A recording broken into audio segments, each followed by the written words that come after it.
किसी भी फैक्ट्री का पूरा खेल, माने या ना माने, सिर्फ दो नंबरों पर टिका होता है। जी हाँ, ये दो नंबर तय करते हैं कि प्रोडक्शन लाइन चलेगी या रुकेगी। आज हम इन्हीं दो बेहद ज़रूरी मैट्रिक्स को समझने वाले हैं, एक जो मशीन के भरोसे को नापता है और दूसरा उसकी वापसी की रफ्तार को। तो चलिए एक सवाल से शुरू करते हैं। किसी भी फैक्ट्री का सबसे बड़ा दुश्मन कौन है? और इसका जवाब है सिर्फ एक शब्द, डाउन टाइम। जी हाँ, वो वक्त जब मशीनें एकदम शांत पड़ जाती हैं।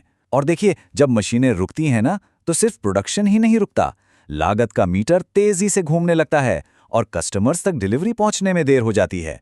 सच कहूं तो ये एक ऐसी चुनौती है जिससे हर प्लांट, हर मैनेजर जूझता है।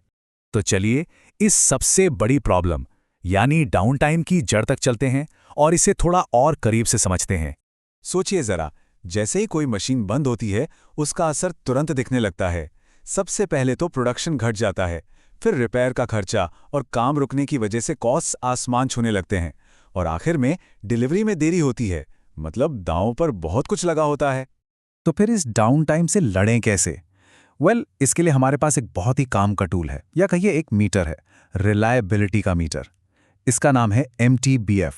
ये हमें बताता है कि कोई मशीन कितनी भरोसेमंद है। MTBF का फुल फॉर्म है मीन टाइम बिटवीन फेलियर्स। अब ये सुनने में थोड़ा टेक्निकल लग सकता है, पर इसका मतलब बहुत सिंपल है। ये वो एवरेज टाइम है जो एक मशीन एक खराबी से लेके अगली खराबी के बीच बिना रुके चलती है। सीधी सी बात है, MTBF का नंबर जितना ज्यादा होगा, मशीन उतनी ही अच्छी और भरोसेमंद मानी जाएगी। और अच्छी बात यह है कि इसे कैलकुलेट करना कोई रॉकेट साइंस नहीं है, बहुत आसान है। बस मशीन के टोटल ऑपरेटिंग टाइम को, वो जितनी बार खराब हुई, उस नंबर से डिवाइड कर दीजिए। बस आपको मशीन की परफॉर्मेंस का एक सीधा साधा स्कोर मिल जाएगा। चलिए एक छोटा सा उदाहरण लेते हैं, इससे बात और साफ हो जाएगी। मान लीजिए एक मशीन टोटल 1000 घंटे चली और इस दौरान वो 5 बार खराब हुई। तो 1000 डिवाइडेड बाय 5 कितना हुआ? 200 घंटे। तो इस मशीन का MTBF हुआ 200 घंटे।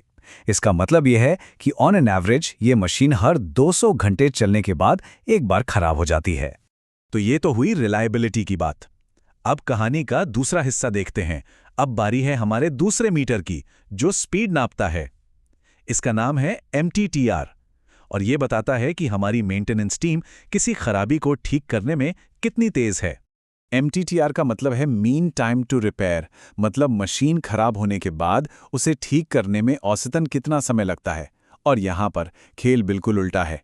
MTBF में हम चाहते थे कि नंबर बड़ा हो, है ना? लेकिन MTTR में हम चाहते हैं कि ये नंबर जितना छोटा हो उतना अच्छा। क्यों? क्योंकि इसका मतलब है कि मशीन फटाफट ठीक होकर काम पर वापस लग जाएगी। और इसका फॉर्मूला भी एकदम सिंपल है। रिपेयर में जितना भी टोटल टाइम लगा, उसे टोटल नंबर ऑफ फेलियर्स से डिवाइड कर दीजिए। चलिए अपने पुराने वाले एग्जाम्पल पर ही वापस चलते हैं। मशीन 5 बार खराब हुई थी, याद है? अब मान लीजिए उन 5 खराबियों को ठीक करने में टोटल 50 घंटे लगे। तो 50 घंटे डिवाइडेड बाय 5 फेलियर्स हमें मिलता है 10 घंटे। तो हमारा MTTR हुआ 10 घंटे। मतलब औसतन हर बार मशीन को ठीक करने में 10 घंटे का समय लगता है। ओके, तो अब हमारे पास दो बहुत जरूरी नंबर आ गए हैं, MTBF और MTTR।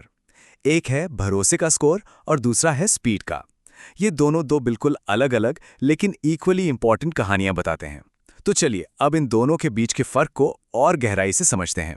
सबसे बड़ा और ज़रूरी फ़र्क ये है कि MTBF नापता है मशीन की रिलायबिलिटी, मतलब वो बिना खराब हुए कितनी देर तक चल सकती है। वहीं दूसरी तरफ MTTR नापता है मेंटेनेबिलिटी, यानी वो कितनी जल्दी ठीक की जा सकती है। अगर इसे आसान भाषा में कहें तो एक है मजबूती और दूसरी है फुर्ती। तो इसको ऐसे समझिए, MTBF का गोल क्या है? उसे ज़्यादा से ज़्यादा करना ताकि ब्रेकडाउन कम हो, और MTTR का गोल उसे कम से कम करना ताकि डाउन टाइम घटे। तो एक तरह से MTBF हमें प्रॉब्लम होने से बचाता है और MTTR हमें प्रॉब्लम से जल्दी बाहर निकालता है। लेकिन असली कहानी या कहिए असली जादू तब शुरू होता है जब हम इन दोनों नंबरों को अलग अलग नहीं बल्कि एक साथ देखते हैं, क्योंकि ये दोनों मिलकर ही हमें पूरी पिक्चर दिखाते हैं। और उस पूरी पिक्चर का नाम है मशीन अवेलेबिलिटी। मशीन अवेलेबिलिटी से हमारा मतलब है कि एक मशीन असल में काम करने के लिए कितने % टाइम रेडी है।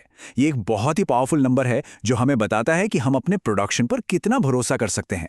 और इसका फॉर्मूला भी इन्हीं दोनों मैट्रिक्स MTBF और MTTR को मिलाकर बनता है। याद है हमारा एग्जाम्पल, 200 घंटे का MTBF और 10 घंटे का MTTR। जब हम इन नंबर्स को अवेलेबिलिटी के फॉर्मूले में डालते हैं तो हमें मिलता है 95.2%। ये जो चार्ट दिख रहा है ये यही बता रहा है। मतलब हमारी मशीन 95% से भी ज्यादा टाइम काम के लिए तैयार है और सिर्फ 4.8% टाइम ही डाउन रहती है। कमाल है ना? ठीक है, ये सब नंबर्स तो बहुत अच्छे हैं, पर सवाल ये है कि एक फैक्ट्री में असल दुनिया में इनका इस्तेमाल कैसे होता है। एक मैनेजर इन आंकड़ों का करता क्या है? असल में ये मैट्रिक्स एक मैनेजर के लिए क्रिस्टल बॉल की तरह काम करते हैं। इन नंबर्स की मदद से वो ये अंदाजा लगा सकते हैं कि अगली खराबी कब आ सकती है। इससे वो प्रिवेंटिव मेंटेनेंस बेहतर तरीके से प्लान कर पाते हैं और सबसे ज़रूरी बात, वो प्रोडक्शन के लिए ऐसे रियलिस्टिक शेड्यूल बना पाते हैं जो वाकई में पूरे हो सकें। चलिए इस पूरी बात को एक रियल लाइफ सिचुएशन से समझते हैं। सोचिए, एक फैक्ट्री मैनेजर को एक नई मशीन खरीदनी है और उसके पास 2 ऑप्शन हैं। अब वो फैसला कैसे लेगा? देखिए, उसके पास 2 चॉइसेस हैं। पहली है मशीन A। ये बहुत ही रिलायबल है। इसका MTBF है 300 घंटे, लेकिन इसे ठीक करने में पूरे 20 घंटे लग जाते हैं। दूसरी तरफ है मशीन B। ये उतनी रिलायबल नहीं है, MTBF सिर्फ 150 घंटे हैं, पर ये सिर्फ 5 घंटे में ठीक हो जाती है। तो यहाँ एक सीधा सा ट्रेड ऑफ है, रिलायबिलिटी और रिपेयर स्पीड के बीच। तो सवाल ये उठता है, कौन सी मशीन बेहतर है? एक जो मजबूत है पर धीमी, या एक जो थोड़ी कमजोर है पर बहुत फुर्तीली? और यहीं पर इन मैट्रिक्स की असली खूबसूरती सामने आती है। देखिए, इसका कोई एक सीधा जवाब नहीं है। इसका जवाब इस बात पर डिपेंड करता है कि फैक्ट्री की ज़रूरत क्या है। अगर फैक्ट्री ऐसा प्रोडक्ट बनाती है जहां 1 मिनट का भी डाउन टाइम बहुत भारी पड़ सकता है, तो शायद मशीन A बेहतर है। लेकिन अगर फैक्ट्री की मेंटेनेंस टीम बहुत तेज़ है और वो फटाफट रिपेयर कर सकती है, तो शायद मशीन B ज़्यादा फायदेमंद साबित हो। तो असली सवाल ये नहीं है कि कौन सी मशीन बेहतर है। असली सवाल ये है कि आपकी फैक्ट्री के लिए रिलायबिलिटी और स्पीड के बीच सही बैलेंस क्या है।